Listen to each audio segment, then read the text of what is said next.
Olá, pessoal. Bem-vindos ao Convergência, esse ponto de encontro virtual da Casa do Saber, que tem o propósito de promover a conexão social, apesar do distanciamento físico.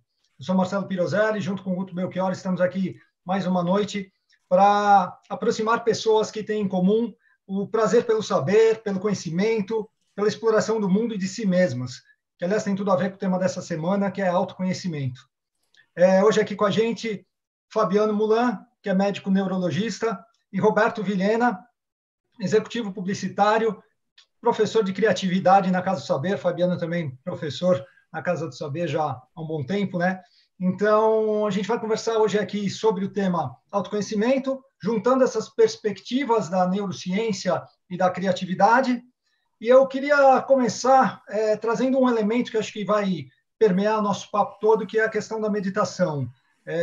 O quanto a meditação pode ser não só uma ferramenta poderosa e, aliás, democrática de autoconhecimento, né? Mas também como ela funciona como uma ferramenta de criatividade, né? Na verdade, a gente às vezes acha que a criatividade humana começou há, sei lá, 4.000 anos atrás, na época da descoberta da escrita e da roda, enfim, coisas desse gênero, mas na verdade foi há centenas de milhares de anos atrás com a descoberta do fogo, né? Sei lá, a minha perspectiva pessoal é a descoberta do fogo que marca esse grande ponto de inflexão no desenvolvimento da criatividade humana, né? E por quê? A reflexão que eu queria começar aqui provocando é porque, ao dominar o fogo, o ser humano não só mudou seus hábitos alimentares e sociais, mas ele começou a se defender melhor dos predadores. Não se distraindo com todos os sinais visuais e sonoros que roubavam sua atenção, ele aumentou a sua capacidade de concentração e, consequentemente, a criatividade, né? Então, a partir dessa perspectiva que eu queria começar essa conversa, já que hoje em dia a gente tem um predador que é um inimigo íntimo, que são os smartphones, né? Se por um lado é uma ferramenta, talvez a ferramenta mais genial que o ser humano já inventou, né? Tá tudo lá, né? GPS, calculadora, filmadora, tá tudo ali. Mas, por outro lado, ele é um predador voraz da nossa capacidade cognitiva, está toda hora nos distraindo, né? Então, eu queria começar com essa perspectiva para a gente ir buscando essa convergência entre como o nosso cérebro funciona, como são os processos criativos e como isso tudo está relacionado com o autoconhecimento, que é o tema da nossa semana aí. Vamos lá? Fabiano, você começa puxando aí, depois o Roberto complementa. Vamos lá.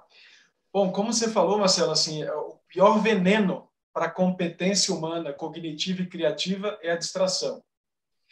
E, portanto, a atenção adequada, seja externa, seja interna, é uma chave fantástica para que a gente possa exercer nossa competência criativa. E é aí que a meditação pode ser, e eu concordo com você, deve ser parte do repertório humano universal e democrático, exatamente por ser competente, e a gente já tem uma evidência científica hoje fantástica, já fascinante sobre ela. Uma das coisas mais importantes que a meditação traz para a gente é a capacidade de ser dono da própria atenção. Inclusive, para quando eu quero olhar para dentro de mim, ou, pelo contrário, permitir que eu viaje dentro de mim sem muita ordem, que aí a criatividade pode aparecer, por exemplo. Eu vou dar alguns exemplos, por exemplo, vários momentos de eureka da nossa vida não são momentos de atenção ativa externa, são momentos, normalmente, de uma desatenção organizada. É quando eu estou no banheiro, é quando eu estou caminhando, é quando eu estou meditando. E essa capacidade de coordenar essa atenção, inclusive para abdicar do controle dela, que o mindfulness nos ajuda, que a meditação nos ajuda, é essencial no processo criativo. A gente sabe, na verdade, que a grande maioria das eurecas acontece quando eu inibo essa atividade dessa região da frente do cérebro, que é o frontal dosso lateral, que é o cara racional, o controlador, o do foco, mas é o do foco externo.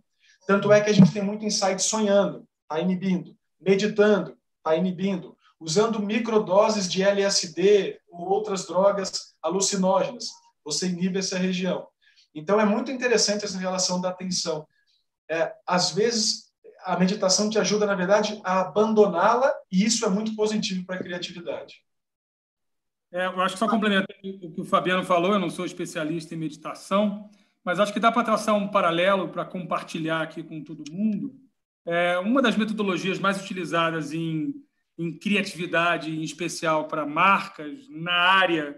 Publicidade é engraçado, porque publicidade ela serve a dois senhores.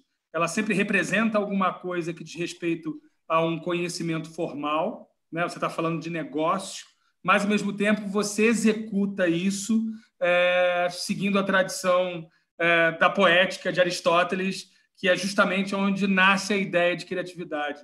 Mas a ideia de tempestade de ideias, de brainstorming, ela é justamente isso.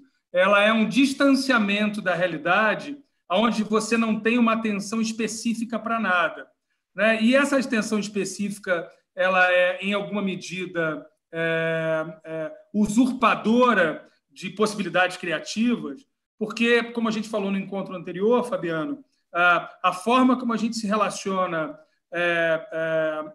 do ponto de vista do pensamento com o mundo é através daquilo que, seguindo a tradição de Aristóteles, um pouco depois o Saussure intitulou campos associativos. Então, se eu tivesse aqui com roupa de marinheiro ou de homem-rã, geraria uma estranheza, não porque você me acharia um maluco, mas é porque homem-rã está relacionado a uma lembrança ligada a mar, ligada a mergulhos profundos. O brainstorming, na verdade, é uma tentativa de buscar sentido em campos associativos absolutamente separados. Tem um exercício que a gente faz em brainstorming que é muito bacana, que é o exercício de abstração, né? Então, se eu entro por uma porta e saio, eu posso dizer realisticamente, eu entrei pela porta e saí. Se eu começo a me distanciar desse evento específico e tento buscar a essência desse evento, eu começo, então, a fazer essa conexão com outros campos associativos. Então, primo irmão do entrou e saiu pela mesma porta é simplesmente dizer as pessoas vêm e vão.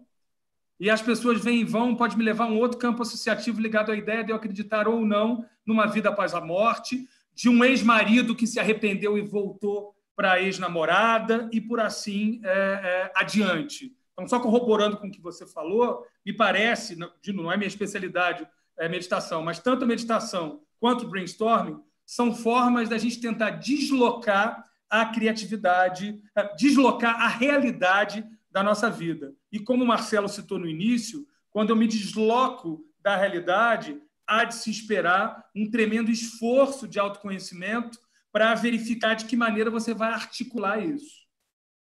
Interessante essa colocação do brainstorming que o Roberto trouxe. Fabiano, eu queria te fazer uma pergunta aqui sobre essa questão do estado de consciência alterado, né? Na verdade, quando você está em meditação, você está num estado de consciência alterado, né?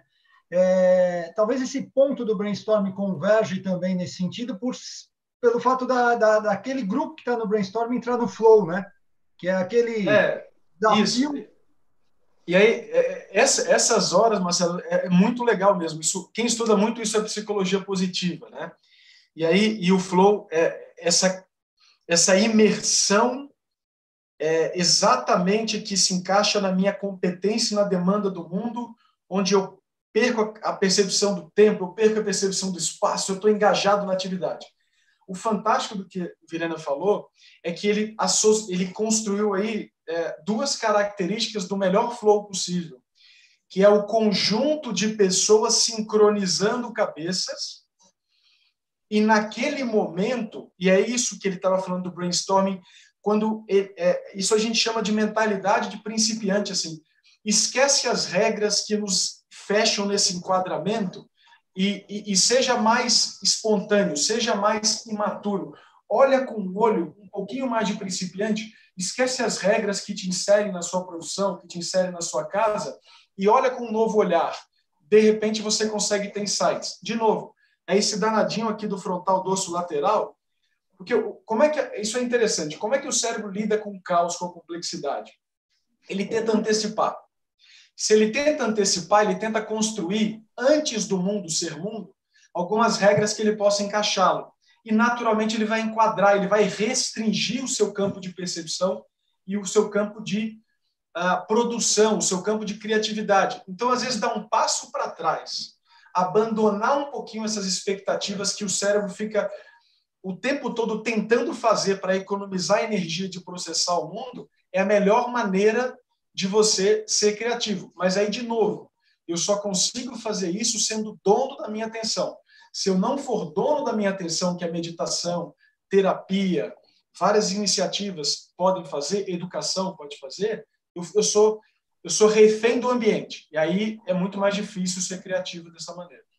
E agora, de novo, puxando a conversa aí para o lado do Vilhena, do brainstorming, né? O que me ocorreu te ouvindo falar, Fabiano, me passou uma frase pela cabeça, queria que você confirmasse se ela faz sentido ou não. Tá certo afirmar que quanto menos limite de racionalidade, maior é o potencial criativo do cérebro? Mais chance a gente tem de juntar memórias e... Na verdade, o que eu acho que acontece, Marcela, é que a razão ela é uma função fantástica do cérebro, mas a gente distorceu demais o tamanho dela, o papel dela, a ponto dela virar um inimigo quase. Né? E, na verdade, obviamente, como nada da natureza, ela é boa ou ruim, ela está aí e é como a gente faz uso dela que ela vai nos servir. E eu acho que a gente acabou invertendo, virou todo mundo servo da razão, e aí parece que a gente tem que brigar com ela agora para que a gente possa ser mais humano e melhor. Não acho que é por aí. Mas, sim, tanto é que, por exemplo, a razão tenta enquadrar. Eu acho que o Vilhena pode usar aí do Aristóteles toda a lógica que ele constrói, que é uma das maneiras da gente usar a razão. Mas, definitivamente, quando a gente pega as atenções atípicas ou alteradas, que é o que você estava falando, meditação, uso de droga, privação de sono, todos esses momentos são momentos que eu reduzo a capacidade da minha, não é bem razão, mas desse cérebro projetivo querendo antecipar a realidade, ter mais eficácia. Aí, quanto menos eficácia ele tem, mais eu permito associações estranhas e esdrúxulas. Porque aí eu acho que é outro ponto que a gente pode conversar depois. Porque uma cultura de criatividade é uma cultura que vê o erro de forma diferente, mas a gente chega lá depois. Porque nessa cultura nossa atual, eu castro a criatividade do jeito que eu interpreto o erro, mas a gente chega lá depois. Só colocar uma questão também. Vai lá, Marcelo. Não, toquei nesse ponto porque eu lembrei de uma frase que eu costumo falar quando eu estou conduzindo uma reunião de brainstorming, que eu acho que tem um aspecto importante na reunião de brainstorming, que é você saber qual é o seu papel, né? Você vai ser mediador ou você vai participar? Se você quer dar ideia, então você não pode ser o mediador. O mediador é o único ali na sala que vai se dar o luxo de estar usando o racional da história, né? E quando eu estou fazendo o papel de mediador, eu costumo dizer o seguinte, viajar vale, mas vamos viajar na direção combinada. O que a gente está fazendo aqui? Estamos tentando criar um produto de educação, estamos tentando criar uma peça publicitária. Vamos entender o que a gente está fazendo e vamos ter ideias esdrúxulas, mas dentro de um... Então, acho que, me corrige aí, Roberto, por favor, se eu estiver errado, mas acho que o brainstorming ele é quase que uma bagunça organizada, né? Ele tem que ter alguém coordenando, né? Só para pegar o finalzinho do ponto do Fabiano, quando ele se referiu à questão de um excesso de enquadramento. Se a gente olhar um pouco para a história do aparecimento do pensamento, quer dizer, sempre quando eu cito Aristóteles como sendo o grande sistematizador, quando a gente vai para um dos maiores estudiosos de Aristóteles, como Adler ou como Giovanni Reale, mesmo sendo o grande sistematizador, Aristóteles compreende que já existia pensamento em Tales de Mileto, em outros sujeitos da época. Mas Aristóteles foi o cara que realmente conseguiu sistematizar, não por acaso, ele foi a grande inspiração para a investigação das primeiras possibilidades de raciocínio computacional. Mas é interessante observar que o pensamento ele se organiza, é um momento em que, pelo menos no mundo ocidental, a gente tenta transpassar aquilo que era a tradição oral e uma transmissão de conhecimento através de símbolos. Quando a gente, de fato, vai para o vocabulário que faz uso das sílabas, das palavras, na essência do pensamento estão dois ingredientes. A memória, que está diretamente ligada a essa nossa capacidade de se organizar do mundo, e a imaginação. Como a imaginação?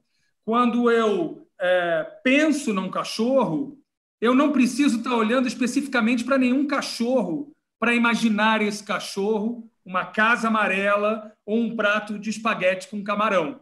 O que eu estou querendo dizer com isso? Corroborando com o que o Fabiano falou.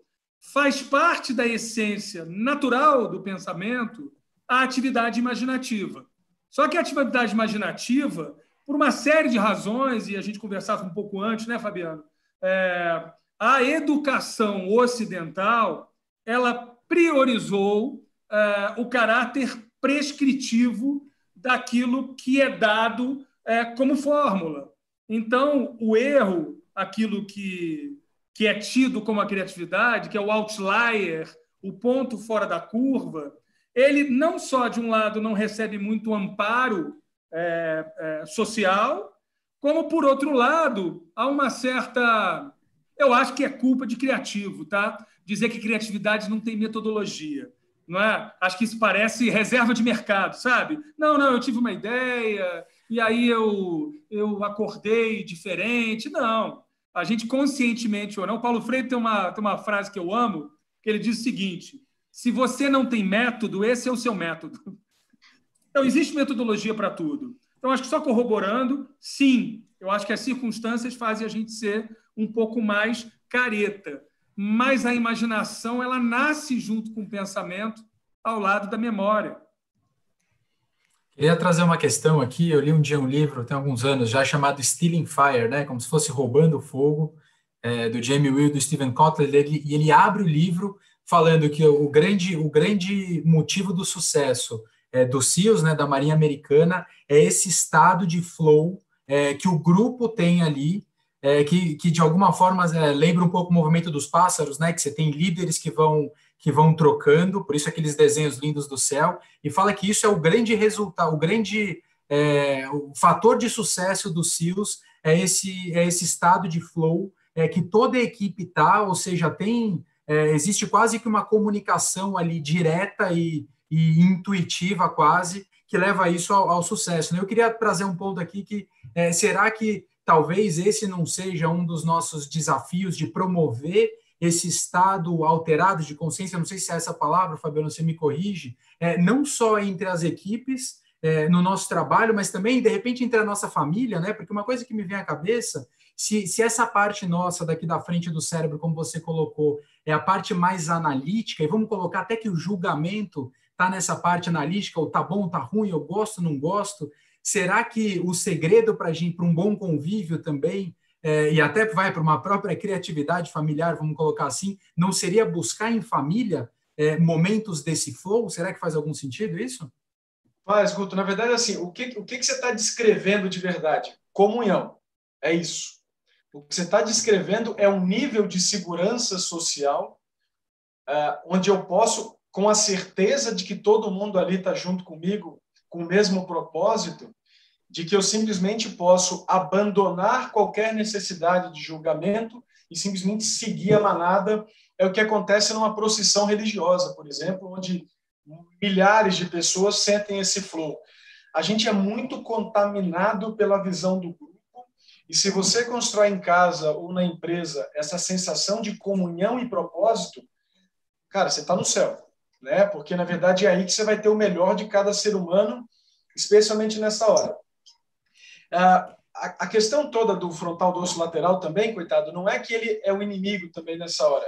É só a questão, e aí voltando à nossa conversa anterior, é uma questão mais de a gente privilegiar uma educação onde eu consiga alimentar e educar todas as habilidades possíveis do meu cérebro e não privilegiar só uma, como infelizmente a gente fez desde o século XIX e a gente faz isso até hoje. A nossa educação ainda é moldada para a gente educar filho de operário na Inglaterra do século XIX com as mesmas maneiras que a gente faz hoje, sendo que é um outro mundo e um outro contexto. E aí fica essa angústia dos pais, que tem que passar, o filho tem que passar no vestibular, mas o vestibular já torna-se desnecessário, porque a maioria das empresas já nem se importam mais que faculdade você faz. 3, 4, 5 anos de uma faculdade talvez seja um tempo demais para um assunto que, quando você terminar, o que você aprendeu já não faz sentido ou nem exista mais mercado. Então, é toda essa dinâmica da sociedade que está revendo, na verdade. Eu tenho um privilégio de pegar um cérebro fantástico de uma criança como é que eu vou estimular ele para dar conta de uma realidade que eu não sei como é que vai ser? Mas eu não tenho dúvida, ensinar criatividade, ter criatividade como uma habilidade, vai ser fundamental daqui para o resto da vida, para a sociedade humana. E deixa eu trazer uma questão nesse sentido, Fabiano, que eu queria ouvir de vocês dois, que é um pouco para o pessoal que está assistindo, assim, quais seriam os exercícios que podem ajudar a gente a entrar nesse fluxo criativo? Olha, ainda citando o Adler, ele faz uma distinção bastante interessante entre... Bom, acho que, em primeiro lugar, a gente tem 2 pontos. Como o Fabiano disse, a nossa relação com a educação e a nossa relação com o conhecimento. Então, na seção relação com a educação, o Adler ele pondera, ele articula 2 questões faladas pelo Aristóteles no que diz respeito à produção de conhecimento bastante interessantes. Ele diz o seguinte: a criatividade no final do dia, que é egressa da ciência, que ele denomina ciência produtiva ou poética, ela é a capacidade do ser humano de criar alguma coisa que não existe na natureza. Então, se você transforma o couro que existe na natureza num sapato ou num casaco de couro, você está sendo produtivo, você está produzindo efetivamente algo novo. Se você transforma um vocabulário num poema, você também está sendo criativo, porque você está criando algo novo. Portanto, a atividade criativa, ela é, no final do dia, a atividade de você criar alguma coisa nova. Só que, ao mesmo tempo, Aristóteles pondera, quando ele se refere ao ensino, que o papel do professor não é o papel de um criador, tal como o criador de um sapato que pega um nada, que é o couro, e transforma num sapato. Ele diz que o papel do professor ele se assemelha muito mais ao papel do agricultor. O que o agricultor faz? Ele cria as circunstâncias para que aquela semente cresça melhor.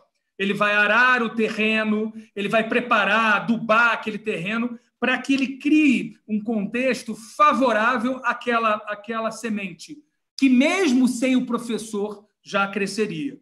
Então, o papel do professor não é criar do nada alguém. O que me parece que acontece com a educação é um pouco aproveitamento da experiência, e aí, voltando ao que o Marcelo falou, da questão do autoconhecimento. A pouca, quando a gente trabalha com a alfabetização funcional de adultos, a tendência é você olhar para o aluno como um papel branco.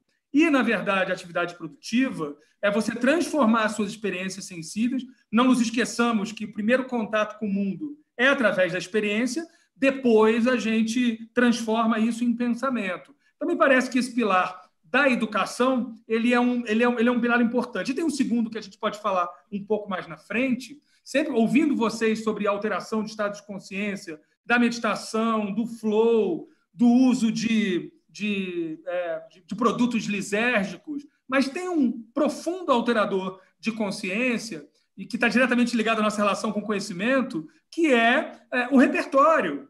Quer dizer, se eu me aprofundo num repertório robusto, eu me transformo. Se eu penetro na obra de um autor, eu consigo emergir a partir da visão desse autor. Então, a alteração do estado de consciência também diz respeito à colocação de uma postura imaginativa dentro dessa única realidade que não é possível, apenas possível como sendo única. É até um pouco o que o Fabiano trouxe no nosso último papo, né, de 15 dias atrás, que ele falou dessa força interna que ele sente quando está lendo um paper, né, estudando, né, Fabiano? Foi super interessante aquela tua colocação. Isso que você falou, inclusive, Vilhena, casa um pouco na educação. Você tem uma coisa chamada taxonomia de Bloom, né? Eu acho que vale a pena a gente falar um pouco disso, que é basicamente as formas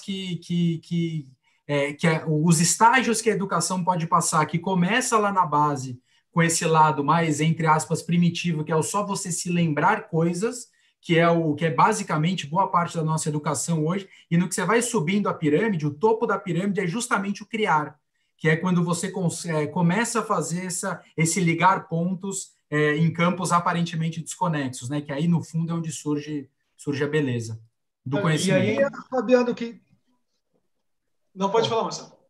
Eu queria que você falasse um pouquinho sobre que acontece com o cérebro quando você está num estado de consciência alterado? Porque, por exemplo, né, ouvindo esse papo todo, lembrando que o Guto comentou sobre os SEALs, né, que estão todos ali numa mesma faixa, vamos dizer assim, eles estão conectados ali e tal, e trazendo, e antes de chegar no flow, passando pela meditação, porque esse flow acontece, né, até trazendo um pouco de legenda, vai para a palavra flow, né? Que a gente ouve falar flow toda hora, mas acho que a definição mais legal que eu já ouvi de flow é que é quando você está fazendo algo que você adora, que você ama, sei lá, num nível de dificuldade ideal, né? Nem moleza, nem muito difícil ao ponto de se desanimar, né?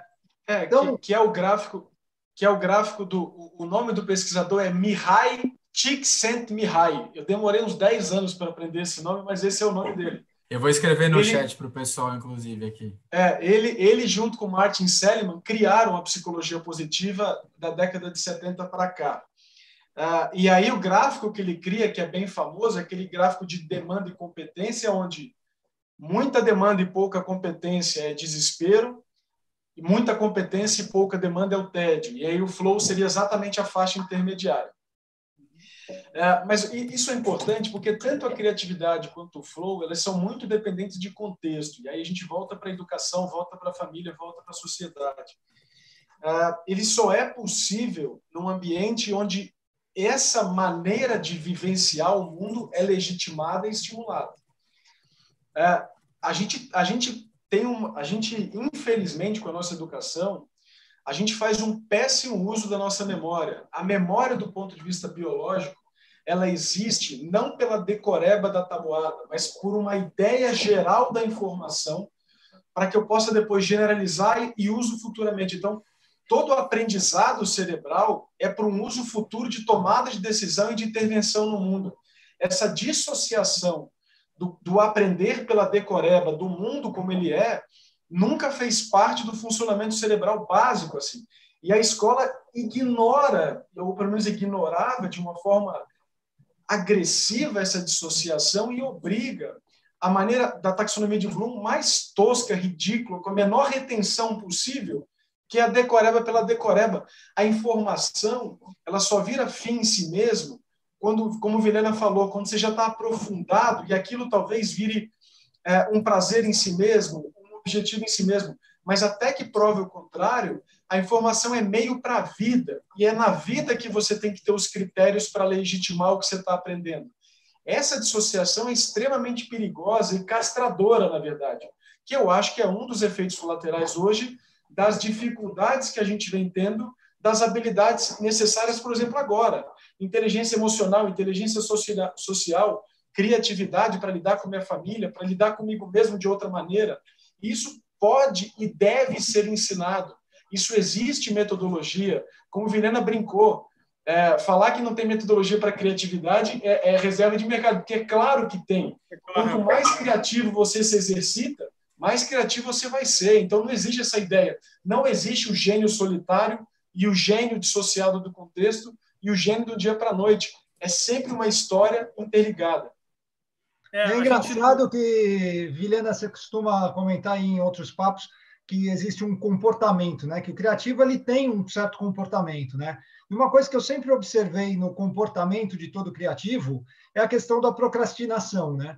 Porque a procrastinação é outra injustiçada também, viu? Porque do ponto de vista de eficiência, óbvio que procrastinar é uma questão negativa. Mas do ponto de vista de criatividade, a procrastinação é benéfica, né? Acho que I have a dream, a frase do Martin Luther King, é o exemplo mais emblemático, né? Que saiu ali na última hora. Se ele tivesse com o discurso fechado, se ele tivesse chegado ali muito na decoreba do que ele ia falar, talvez não tivesse saído essa frase que surgiu ali nas interações que ele teve, né? Então, eu queria que você falasse um pouquinho, Vilhena, sobre essa questão de qual é o comportamento do criativo. Quem quer trabalhar com desenvolvimento de produtos, de processos, de métodos, acho que na educação a gente precisa de muita criatividade, né? Está na hora de reinventar a metodologia de aprendizagem que já não faz mais sentido essa da era industrial, né? Qual é o tipo de comportamento, Vilhena, que facilita que o potencial criativo floresça?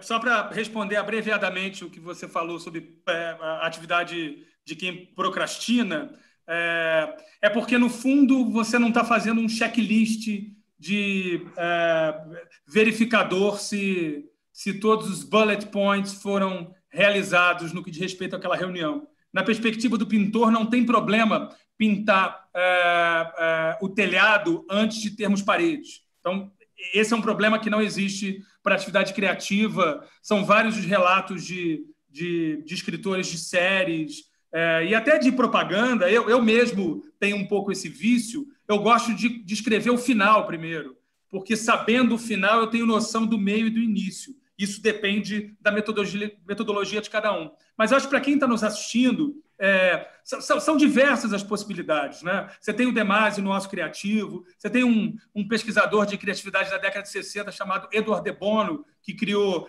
o pensamento lateral. Você tem hoje aí muitos falados sobre pensamento exponencial, design thinking. Eu sempre gosto de voltar para os gregos. Eu sempre gosto de voltar lá para o titio Aristóteles. E para quem está nos assistindo, pudesse dar uma recomendação muito, muito simples. Tudo que a gente está fazendo aqui, do ponto de vista do exercício das nossas convicções, é o que o Aristóteles chama de conteúdo do que a gente quer falar. Não é? A gente está aqui articulando as nossas opiniões e o nosso conhecimento. Quando a gente dá o nome do autor, é conhecimento. Quando a gente dá a opinião, é quando não tem o nome do autor. E tudo isso está sendo realizado dentro de um negócio chamado pensamento. O pensamento, ele não é só as coisas que você pensa. As coisas que você pensa é o conteúdo de sem pensamento. O pensamento, ele tem procedimentos. Dentre eles, tem um procedimento intitulado poética. Esse procedimento, como a gente falou um pouco no início, ele tem por objetivo você produzir algo novo. O tataravô Aristóteles, naquela época, ele se debruçou mais sobre a tragédia. Mas hoje a gente tem, desde o meme na internet, desde uma ideia engraçada de um post, de uma fantasia engraçada de alguém, ou de uma ideia engraçada numa reunião, a gente tem diversas execuções que tangibilizam o que é ser criativo. Então, criatividade é qualquer coisa nova que você coloque no mundo. Agora, a pergunta, e aí eu até citei o Fabiano na última conversa, quando ele entusiasticamente lê um paper. Como é que eu me torno um fazedor de ideias? Me virando, ao mesmo tempo, um consumidor de ideias. Eu não consigo criar do nada. A gente conversava sobre os invisíveis, o invisível batalhão de referências que está atrás de cada um de nós. Então, para mim, o melhor ainda estado alterado de consciência é você conseguir ler as suas 100 páginas por dia. Até porque aquilo que o Fabiano falava no início, a dificuldade de atenção é porque a gente é exposto a excertos muito pequenos de pensamento. Então, se eu tenho um excerto muito pequeno, eu não tenho uma profundidade de raciocínio. A criatividade, ela depende verdadeiramente de você ser um arcabouço de referências criativas e não criativas, para que a partir dali você possa produzir alguma coisa. Você não produz um sapato de couro sem couro. Você não produz ideia sem ter ideia consumida. É simples assim. E só para terminar, que eu acho que isso pode ser uma conversa um pouco mais adiante, a nossa relação com o conhecimento ela tem que ir além da história, da escola. Quando a gente pensa em lifelong learning, não necessariamente é você pensar no MBA, doutorado, pós-doutorado, pós-doutorado. Cada um, eu acho que tem que buscar a tua relação com o conhecimento em paralelo também de maneira autodidata. Ler e ler. Engraçado que, à medida que você está falando aí, a imagem que está passando pela minha cabeça, anteriormente falamos bastante aí sobre imaginação, né? E eu gosto de pensar por imagens, e a imagem que veio na minha cabeça, te ouvindo, Roberto, foi a de um chefe de cozinha, né? Que o chefe de cozinha, ele vai ser criativo se ele vai, consequentemente, fazer um prato bacana se ele tiver bons ingredientes, né? Então, não adianta ele ser criativo, saber fazer combinações, ou seja, eu estou fazendo uma analogia no sentido de vale a pena você entrar no estado de consciência alterado, seja através da meditação, sozinho ali no teu canto, observando seus pensamentos, juntando as suas memórias eventualmente, ou participando do flow, coletivo, num brainstorming e tal, se antes você tiver o repertório, né, que você tanto falou, né? Senão você não tem com o que cozinhar, né? Não tem como sair um prato legal. E aí é nesse sentido que é tão importante o consumo de um conhecimento virtuoso, né? Ir atrás dos clássicos, você falou em ler, né? Eu acho até que o Fabiano ele tem mais conhecimento de causa no que diz respeito ao que acontece no cérebro. Mas a minha percepção é que a leitura, pensamento, a palavra é o tecido do pensamento. Já dizia Descartes, se eu tenho menos palavra na cabeça, eu penso menos. Esse é um ponto. As pessoas não leem.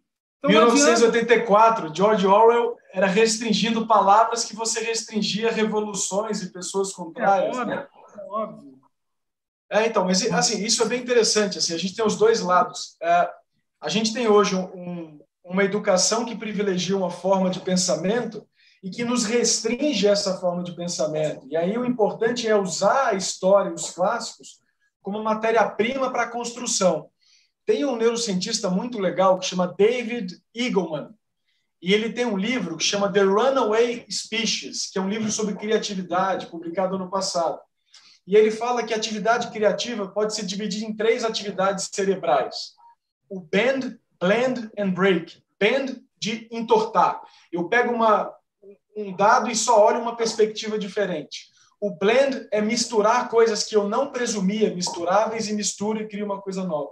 E o break é pegar uma coisa pronta, quebro nas partes essenciais e vou depois usar ou individualmente ou depois misturar. E o legal é que a maneira que a gente faz isso é exatamente se expondo a múltiplas perspectivas. E aí vale a leitura, mas vale a viagem. Muitos dos filósofos viajaram toda a terra conhecida naquela época, dos gregos. A gente pega o Tales de Mileto, viajou para caramba, a gente tem referência disso, Aristóteles viajou. Biólogo, isso. Perfeito. Todos eles tinham uma experiência de vida muito ampla.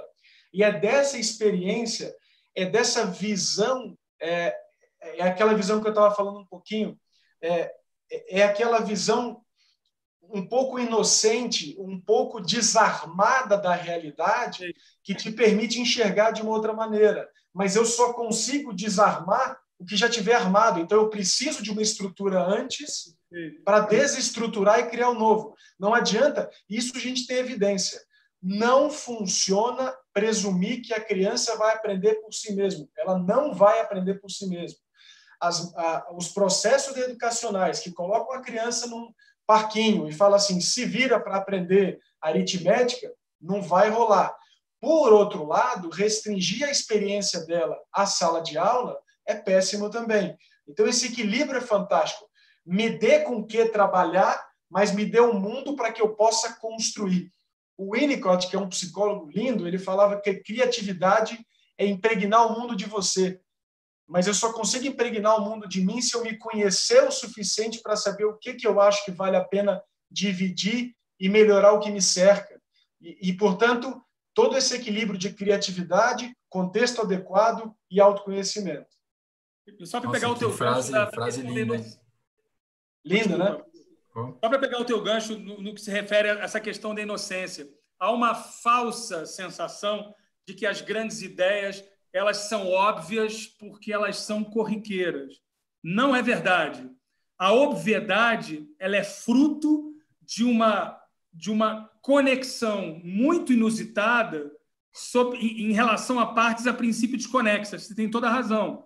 Se você parar para pensar na operação intelectual que dá origem a negócios como o Airbnb, é uma operação intelectual inocente, quase que burra, que leva, porque é meio, como você disse no início, para a realização de algo novo. Eu preciso realizar o seguinte silogismo, que é a unidade do pensamento. As casas das pessoas têm quartos. Os hotéis têm quartos. Logo, a casa das pessoas, o quarto das pessoas, podem ser hotéis.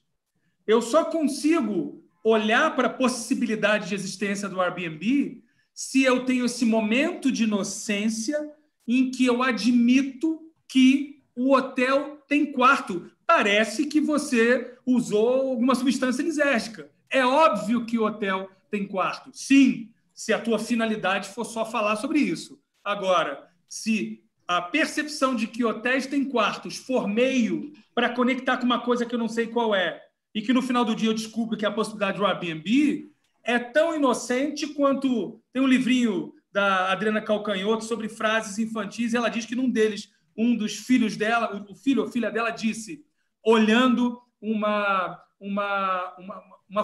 formigas comendo uma barata. A menina olhou e disse, a barata é o frango da formiga. É genial, cara.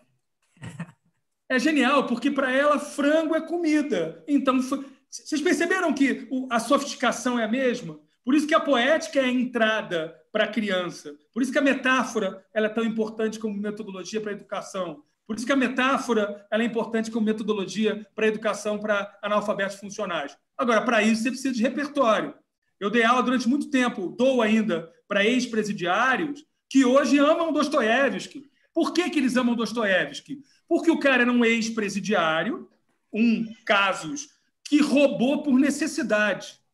É exatamente o que aconteceu com Raskolnikov no Crime e Castigo, que entende um pouco a atividade reflexiva que tempo de uso de prisão faz. Por quê? Porque leu notas do subterrâneo.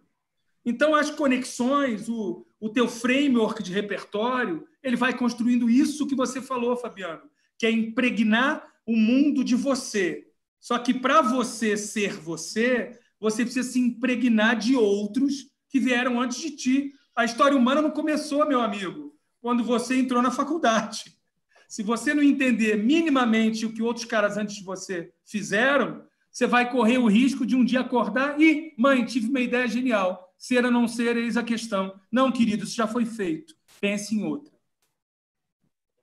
E me parece que, da mesma forma, alguns vilões dessa nossa criatividade, desse estado quase que de paz interior, que é onde a criatividade aflora, no começo talvez sejam os nossos pais, né, que começam a tolir a gente, depois a gente entra na escola, e toda essa questão de prova, de decorar e tal, também acaba tolindo, mas o que está me vindo à cabeça desse papo, e aí trazendo alguns personagens que todo mundo conhece, né, o Steve Jobs, na biografia dele, falava da importância dessa mente zen que ele tinha, ele até traz um livro, né, que é Zen's Mind, Beginner's Mind, ou seja, a mente de alguém zen é olhar para o mundo com uma mente de principiante. O Bill Gates é um clássico dele, passar 3 semanas, né, numa cabana onde ele fala que ele só lê. Warren Buffett, um dos maiores investidores da história, diz que passa o dia lendo também.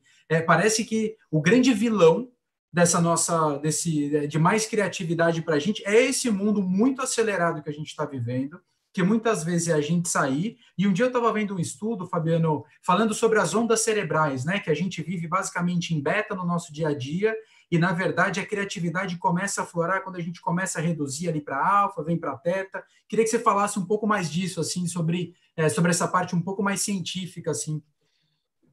O legal, Guto, é que não precisa estar sempre zen, na verdade.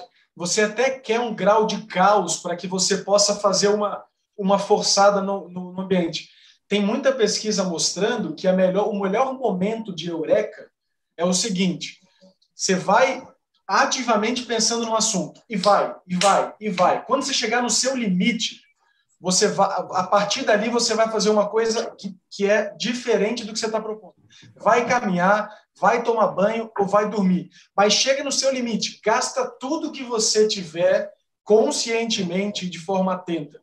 Porque quando você faz isso, você coloca o sistema num grau de demanda que, obrigatoriamente, na tentativa de reequilibrar essas conexões cerebrais, essas ondas cerebrais, alguma outra solução seu cérebro vai criar. E aí vem a eureka, e aí vem o momento ahá, né?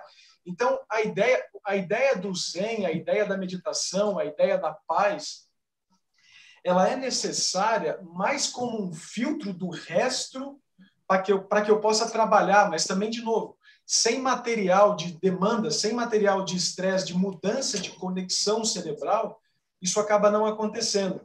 Então, é muito interessante como, na verdade, o que você quer é o yin e yang aí de uma paz e de um caos. O problema todo é que a distração não deixa você usar o melhor desse caos para a construção de algo produtivo. que é o problema que todos nós temos hoje da ansiedade, o conceito de ansiedade é a expectativa de não sei o quê, ou seja, nem o alvo da minha ansiedade eu sei o que é que está acontecendo. Se você não sabe como inclinar seu cérebro para a resolução de um problema ou para a construção de uma nova ideia, sinto muito, não vai aparecer do nada, é impossível. Esse milagre cerebral não existe. E todos esses treinamentos que a gente fala e técnicas, na verdade, são maneiras de eu utilizar essa máquina fantástica de uma maneira que eu possa construir essa novidade usando todo o repertório prévio que eu tenho. Por falar em estado alterado de consciência, que a gente tocou tanto aqui, né? Uma das características de um estado de consciência alterado é a perda da noção do tempo, né? E acabei de comentar que quando a gente está fazendo algo que a gente adora, a gente perde a noção do tempo. A gente já passou dos 7h45 aqui, só agora eu me toquei, que eu estava nesse flow aqui que vocês estão falando. Vou pedir, então, para vocês fazerem o fechamento aí, encerrar esse papo. A gente conversou há 15 dias atrás, o papo foi tão bom que a gente marcou esse repeteco hoje e, mesmo assim, o tempo ficou pequeno. Roberto, Fabiano, Guto, vamos partir para o fechamento aí para não estourar muito o nosso horário? Bora. Deixa eu fazer primeiro, porque eu já falei que eu não quero falar depois dessas duas feras. Queria agradecer muito ao Fabiano por mais uma vez estar aqui com a gente, ao Vilhena também, a todo mundo que está assistindo. Baita conversa e queria ouvir muito mais também.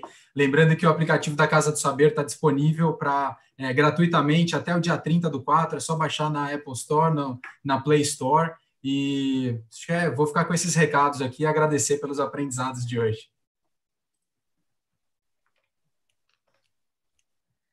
Bom,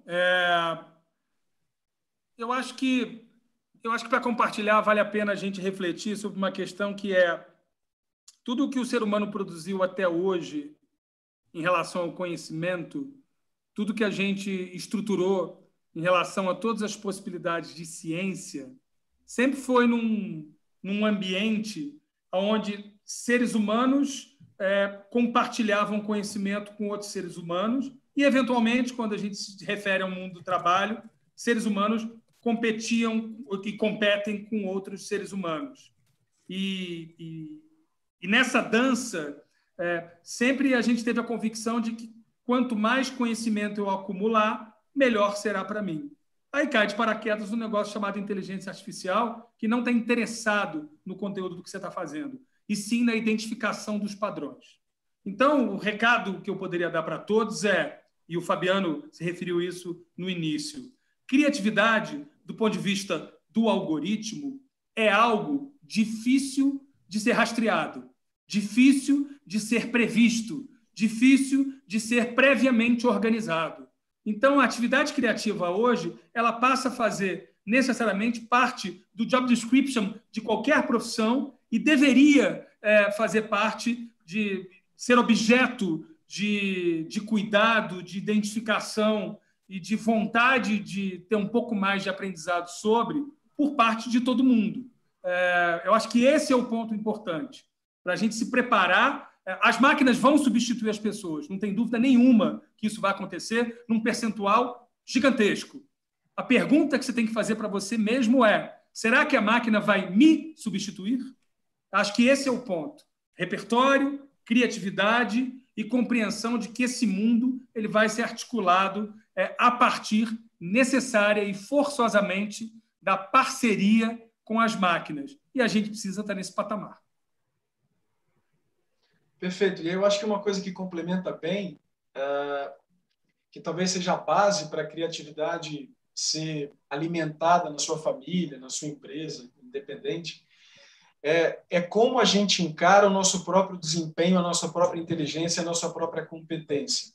A Carol Dweck, psicóloga famosa lá do Mindset, quando ela fala do mindset de crescimento, e eu acho que encerra bem a nossa discussão, a gente se encarar como um projeto em andamento e não como um projeto definido, a gente entender que os erros são um feedback fantástico do mundo para o nosso refinamento e progresso, pode ser uma maneira linda da gente continuar nesse desenvolvimento do autoconhecimento e o autoconhecimento naturalmente levando a uma melhor interação com o mundo, porque é isso que a gente quer.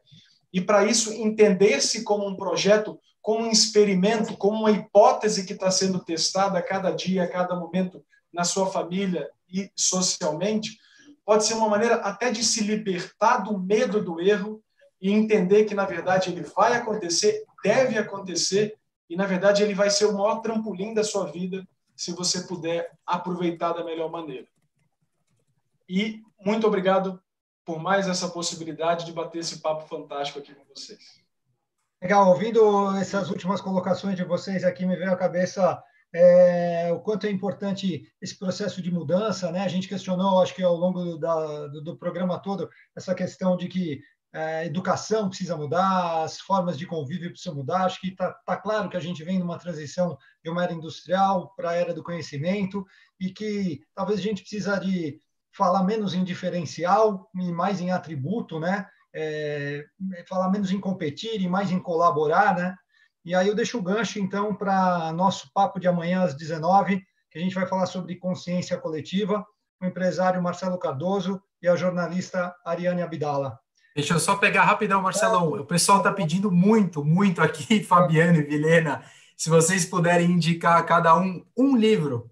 Eu vou deixar esse desafio para vocês. Se puderem indicar a cada um livro para o pessoal que está assistindo a gente, qual seria? Aristóteles, de Adler, o nome do autor é Adler, é um acesso muito simples a esse moço que foi o inventor do pensamento sistematizado. Vai lá, se pensou em fazer alguma coisa, provavelmente os gregos fizeram antes. Esse é Aristóteles para Todos, Vilhena? Aristóteles para Todos, de Adler. Legal. O nome do livro, Aristóteles para Todos, de Adler. Tem um em português já traduzido, que é do Mlodinov, que na verdade é um físico, mas que ele fala sobre esse pensamento que ele chama de pensamento elástico, e o nome do livro chama Elástico. Tem esse em português, e o inglês é o The Runaway Species, do David Eagleman, que é muito bom também. Show, perfeito. Obrigado. Desculpa a quebra de protocolo aí, Marcelão. Imagina. Fechamos agora, então? Muito obrigado, Fabiano. Gente. Muito obrigado, Roberto. Valeu, Gutão. Obrigado, valeu. Estamos juntos aí às 19h. Valeu, gente. Boa noite.